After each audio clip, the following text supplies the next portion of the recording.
Salut les amis, bienvenue sur Codeur Passionné. Nous continuons avec la formation. Dans cette vidéo, nous allons travailler sur l'affichage des miniatures, donc des images que nous avons insérées de nos étudiants. Ok? Donc je vais vous montrer comment vous allez faire pour afficher ces images ici. Et je vais également vous expliquer comment les images se sont insérées par rapport à ce que nous avons fait dans la précédente vidéo. Donc si vous êtes ici pour la toute première fois, ici nous parlons de code. Nous vous apprenons comment développer des solutions web avec des technologies open source comme PHP, React, Vue.js, tout ce que vous pouvez nommer. Et également, je vous partage vraiment de mon expérience, de par mon expérience, je vous partage des astuces qui vont vous permettre vraiment d'avoir des solutions robustes. Et mon partage ici se fait par niveau. Pour l'instant, nous sommes dans des formations qui sont plus ou moins débutants, d'accord? Donc, j'essaie d'être vraiment le plus comprensiblement, le plus compréhensible que possible. J'essaie de simplifier le langage. J'essaie vraiment de faire de telle sorte que vous ne puissiez pas vous perdre, pour vous aider d'avoir des repères. Et bien plus tard, certainement, au fur et à mesure que nous allons avancer, nous allons introduire des concepts un peu plus avancés, ainsi que des architectures assez avancées pour vous aider également à faire cette transition du débutant à l'intermédiaire ou pourquoi pas à l'avancé. OK? Donc les amis, restons scotchés, c'est la famille. Si tu n'étais pas encore abonné, abonne-toi. Et si cette vidéo t'est utile, en tout cas, like la vidéo. Ça permet à YouTube de la recommander. Pour ceux qui veulent se former de façon professionnelle, je suis en train de concevoir une formation. Dites-moi dans les commentaires si vous êtes intéressé à en savoir plus. Je vous donnerai plus de détails là-dessus. Alors, dans cette vidéo, comme je l'ai dit, nous allons travailler sur la miniature. C'est vraiment très simple à faire. Donc, pour cela, on va se diriger au niveau du fichier index, au niveau de étudiant, index étudiant. Donc, c'est ce fichier. Donc, je vais déjà commencer par me rendre ici. Donc, ici, le bouton nouveau ne nous conduit nulle part. Donc, je commence déjà par régler le problème de ce bouton. On va commencer par régler le problème de ce bouton. On va le changer en link. Et ici, on va lui dire href. Oups. href route étudiant.create. Voilà. Donc là, je pense que j'ai juste un problème avec mes cotes. Voilà. On enregistre, on revient là. Bam. OK, ça marche. Ensuite, nous allons donc régler le problème de la miniature. Je disais, on va commencer par le tableau ici. Donc là, nous avons un TH qui va afficher étudiant. C'est ce que nous avons ici. On va ajouter un autre TH avant ça. Donc le TH ici, c'est l'espace qui sera réservé pour les images. Nous sommes au niveau du T-head, OK? Ensuite, au niveau du T-body, nous avons le TR. On va ajouter ici un autre TD qui sera essentiellement pour l'image. Et c'est à l'intérieur de ce TD que nous allons insérer notre fameuse image. Donc, pour une petite histoire sur les images, lorsque nous avons inséré, je vous avais dit qu'on était en train on utilisait le disque public. Dans le disque public, en réalité, pointe sur ce dossier storage, app, et puis nous avons public ici. Et comme vous pouvez le voir à l'intérieur de public, il a créé un dossier photo et voici toutes les images que nous venons d'insérer dans la vidéo précédente. Donc, les images se trouvent ici. Donc, il y a une chose que vous devez comprendre avec les images. Lorsque vous utilisez les images et que lorsque vous les enregistrez, parce qu'il y a plusieurs façons d'enregistrer les images sur Laravel. On peut enregistrer les images dans des disques locaux, ce que Laravel appelle par des file system. Donc, on peut l'enregistrer dans des fichiers du système, dans notre serveur, comme on peut également l'enregistrer dans des serveurs de fichiers. Donc, les plus connus sont Amazon S3. Nous en avons également d'autres services. Bon, vous pouvez citer. Vous pouvez en tout cas aller sur Internet. Vous allez trouver beaucoup de services. En tout cas, il y a de jour en jour des services qui se créent qui permettent de faire le stockage des fichiers des applications. Donc, vous avez la possibilité, les amis, de le faire. Seulement, nous ici, nous utilisons le stockage local. D'accord? Pour ce qui est du stockage local, par défaut, le dossier storage n'est pas accessible au niveau de notre application. Si je viens ici et que j'écris storage, OK? Et à l'intérieur de storage ici, je mets par exemple photo ou bien je fais public, je fais photo et je fais par exemple, je mets le nom voilà, d'une des photos que j'ai là. par exemple PNG, eh bien, il ne va pas au fait me l'afficher. Pourquoi? Parce que Laravel, par défaut, il bloque l'accès à ce dossier. Donc, ce dossier n'est pas visible au fait publiquement. Donc, nous, comment nous allons faire pour que ce dossier soit visible publiquement? Laravel nous donne la possibilité de créer ce qu'on appelle par des liens symboliques. Donc, des liens symboliques, ce sont en fait comme des raccourcis. Hein. Si vous utilisez Windows, vous savez, hein, ces fameux raccourcis qu'on crée, lorsqu'on clique dessus, ben, il nous dirige sur soit le dossier ou bien le répertoire qui a été justement mis en relation avec ce raccourci. Donc, c'est la même chose ici avec les liens symboliques. Les liens symboliques nous permettent de naviguer vers du contenu qui n'est pas réservé au public, mais nous créons comme un raccourci qui est public. Et à partir de ce raccourci public, on peut accéder à ce contenu. Donc, pour créer les liens symboliques, on va tout simplement faire PHP Artisan Storage. Donc là, on crée un lien symbolique au niveau du storage et puis on dit link. Donc, en faisant ainsi, eh bien, alors, j'avais déjà créé un lien symbolique. Voilà pourquoi il me dit que Inertia, patata existe déjà. Mais toi, par contre, quand tu vas exécuter cette commande, il va te dire que voilà, le lien symbolique a été créé. Donc, ce qui veut tout simplement dire que nous pouvons maintenant de façon publique accéder aux fichiers qui sont ici.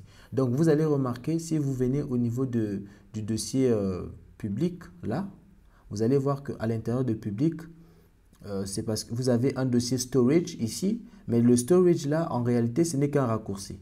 Hein? Si j'ouvre ça avec, laissez-moi vous montrer ça avec, donc aux formations, et là, donc on a public ici, et vous allez remarquer que nous avons un dossier storage. Remarquez bien le logo qui se trouve ici. Je ne sais pas, j'ai pas, comment on fait pour agrandir. Bon, bref, vous remarquez bien ici, vous avez, comme vous pouvez le voir ici, nous avons notre fichier. C'est pas possible là. Je crois que c'est comme ça, voilà. Donc, le storage, il est là. C'est notre fichier. Voilà. Donc, comme vous pouvez voir, le storage ici, c'est un raccourci, tout simplement. Donc, ce n'est pas... c'est un raccourci qui nous dirige vers photo, etc. Donc, c'est ce que Laravel va créer au fait pour nous en exécutant cette commande. Donc, cette commande étant exécutée, les amis, tout ce qui nous reste à faire, bah, c'est tout simplement de le mapper avec notre image ici là. D'accord? Parce que parmi nos étudiants, il y a des étudiants qui ont une image et puis on a d'autres qui n'en ont pas. Donc ici, je vais faire comment? Bah, je vais faire tout simplement, je vais lui dire, écoute, pour ceux qui auront l'image, donc je fais ceci, storage, ok, et je fais un slash, et ici je fais storage slash. Donc là, les amis, on va le mettre dans les glyphes. On fait un plus et puis on dit étudiant point photo.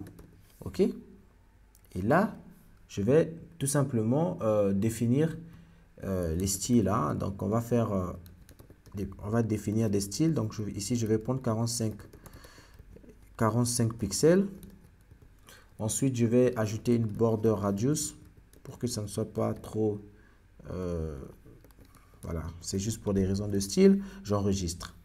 Donc là, si je reviens ici, j'actualise, vous allez remarquer que pour certains, ils ont des images, parce que ceux-là, les trois là, on les a ajoutés avec des images, ok? D'autres, par contre, ne l'ont pas. Ici, ils ont des images, là, ils ont des images, mais les autres là, n'ont pas des images. Donc les amis, qu'est-ce qu'on va faire? Pour ceux qui n'ont pas d'image, moi, quand je développe, j'aime toujours garder cette consistance même en termes de design, ok? Même si souvent ça me casse la tête, mais bon. Donc, ce que je vais faire ici, j'ai préparé deux images. Donc les amis, je disais qu'au niveau du dossier public, images, j'ai ici inséré deux images. Donc il y a une image que j'ai appelée man et puis il y a une image que j'ai appelée woman. Donc en fonction du sexe de notre étudiant, eh bien, on va prendre l'image correspondante. Donc ces images, vous ne les avez pas. Je les ai téléchargées sur Google. Hein, je ne sais pas si c'est libre de droit ou pas. Vous pouvez choisir n'importe quelle image que vous avez. Et donc, vous allez tout simplement prendre ces images. Si vous voulez les utiliser, vous pouvez les prendre sur le GitHub ou bien vous pouvez tout simplement télécharger vos propres images. D'accord? Et donc, ici, ce que je vais faire, au lieu de retourner l'image de cette manière, je vais créer au fait une fonction ici que je vais appeler tout simplement showPic. La fonction showPic ici, qu'est-ce qu'il va prendre en paramètre? L'étudiant, tout simplement sur l'itération en cours. Donc, je viens ici, je vais créer ma fonction showPeak. Donc, const showPeak. Ici, j'aurai étudiant comme paramètre. Et là, je vais tout simplement lui dire, écoute, si l'étudiant a une photo, donc si l'étudiant a une photo, donc si la photo n'est pas nulle, en ce moment, qu'est-ce qu'on fait? Bah, je retourne tout simplement la valeur qui a été stockée là-bas. Donc, je retourne ça. Mais dans le cas où l'étudiant n'a pas de photo, donc on va maintenant vérifier quel est le sexe de l'étudiant. Si l'étudiant est de sexe, on va dire de sexe masculin, ok, en ce moment, on retourne image man. Donc, man JPEG. Et dans le cas contraire, ça sera image ou man JPEG. Voilà. Donc, les amis, pourquoi je mets image? Parce que lorsque je suis ici, si je veux accéder au fichier public, je fais juste image. Et puis, je mets par exemple man JPEG. Vous allez vous-même remarquer qu'il me redirige sur cette image. Donc, c'est juste ça que j'ajoute pour qu'il affiche. OK? Donc là, c'est ce que nous avons fait ici. J'enregistre et je peux tout simplement actualiser la page. Vous allez remarquer que là où il n'y a pas des images, eh bien, il a remplacé par les images que je lui ai dites. Alors ici, il y a un petit souci. Je ne sais pas qu'est-ce qui se passe. Ah oui, il y a des images en réalité qui... Bon, en fait, c'est la même base de données que j'utilise aussi pour faire les tests. Donc, il y a des utilisateurs que j'avais insérés où ces images-là ont été supprimées. Voilà. Mais sinon, vous n'aurez pas ce problème. Donc, vous voyez, là, les amis, tout fonctionne correctement. Vous avez vos images, vous pouvez voir vos étudiants. Hein, et voilà. L'ajout de l'image fonctionne correctement. Si je viens là, je clique là. J'ajoute une autre image, par exemple. Je prends celui-ci. React par exemple, qui est une image qui pèse énormément, je la soumets, et bien vous voyez que tout fonctionne. Et quand je reviens ici, remarquez, bam, j'ai mon React qui s'affiche correctement ici. Donc le problème après avec les images, les amis, c'est que moi ce que je vous conseillerais lorsque vous enregistrez les images, que vous puissiez les nommer selon, je ne sais pas pourquoi on ne va pas faire ça. Alors juste avant qu'on clôture avec cette vidéo, je vais quand même corriger ça. Parce qu'on risque d'avoir les images qui portent les mêmes noms tout le temps et ça sera, c'est pas intéressant. Donc au niveau du contrôleur ici, étudiant contrôleur, je ne sais pas pourquoi je fais ça, mais bon, ici on va tout simplement dire ceci.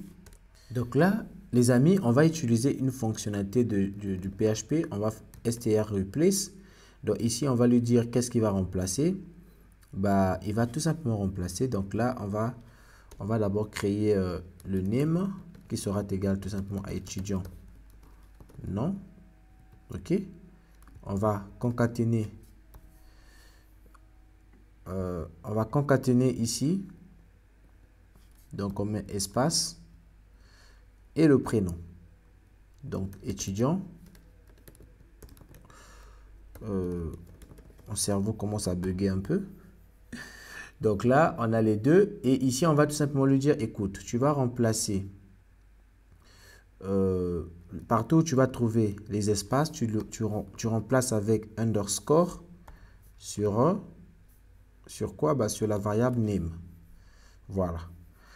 Donc là, si je viens là, j'actualise. OK, j'actualise là. Donc, je reviens ici, juste pour tester que tout fonctionne correctement. On va faire ça. Je récupère cette image. Je vais faire la soumission 1, 2, 3, go. Bam. Enregistré avec succès. On va juste regarder au niveau de la base de données. Qu'est-ce que ça donne? On actualise. Remarquez au niveau de photos. Voilà. J'ai au fait le nom de l'étudiant ici qui a été mis à jour. Mais remarquez surtout que notre image porte cette fois-ci ce nom-ci. Donc, si je reviens là, on va maintenant tester au niveau de la liste d'étudiants. Est-ce que nous avons tout? Ben voilà, nous avons tout ce qu'il faut ici. Donc là, nous avons notre image qui est insérée. Mais à chaque image qui est insérée va porter un nom différent. Donc, on n'aura pas, par exemple, le cas ici où nous avons la même image React.js, Chatty. Vous voyez que là, ce n'est pas intéressant, les amis. Donc, voilà, les amis, ce qu'on vient de faire là. nous venons en fait donc de finaliser avec la fonctionnalité vraiment d'ajout. Nous avons finalisé avec l'affichage. Donc, tout ce qui nous reste à faire, c'est l'édition ainsi que la suppression. Et on va clôturer avec l'authentification. Et je veux en tout cas vous laisser continuer votre apprentissage par rapport au projet. Donc, les amis, n'hésitez pas à partager avec moi ce que vous faites. Dites-moi dans les commentaires comment cette vidéo vous aide. Et si jamais vous rencontrez des problèmes, tentez de me joindre. Mes contacts sont là. Pour ceux qui veulent soutenir la chaîne, parce que il y a nombreux qui me contactent parce qu'ils veulent soutenir quand même ce qui se fait. J'ai un Patreon. J'ai également créé un compte sur une autre plateforme où vous pouvez également m'acheter un café. Donc, les liens seront dans le descriptif. Donc, n'hésitez pas à me contacter, à partager avec moi ce que vous voulez. Et puis voilà, on est ensemble les amis. Allez, on se tient au courant.